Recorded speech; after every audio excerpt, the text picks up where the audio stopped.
Voici une maquette qui va nous permettre de réaliser les schémas de liaison à la Terre, qu'on appelait aussi régime du neutre. Nous travaillons en 24 volts, un disjoncteur magnétothermique et un interrupteur différentiel 30 mA. Nous allons commencer par le régime de neutre TT pour lequel nous n'utiliserons qu'un seul récepteur, celui-ci. La Terre est disponible ici, au niveau de ces trois plots, via la barrette qui est en bas. Pour le régime TT, nous utilisons l'interrupteur différentiel et nous raccorderons donc ici. TT veut dire neutre à la Terre, masse métallique à la Terre. Les masses ici sont disponibles sur les fils et bornes noires.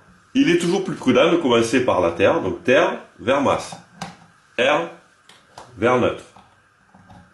On va maintenant alimenter le récepteur, récepteur vers phase, récepteur vers phase. On réalise la mise sous tension.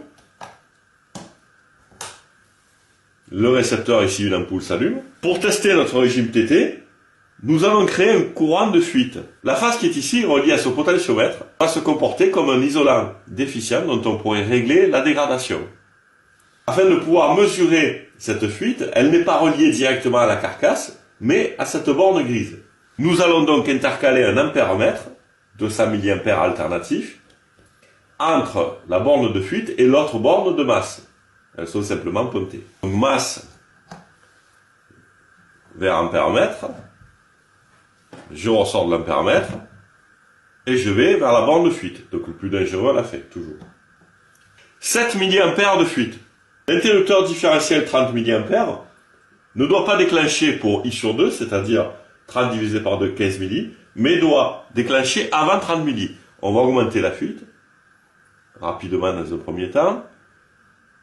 12, 15 mA. Il n'y a pas de déclenchement. J'augmente.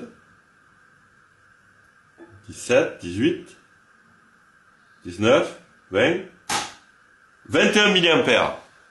On va vérifier, je redescends.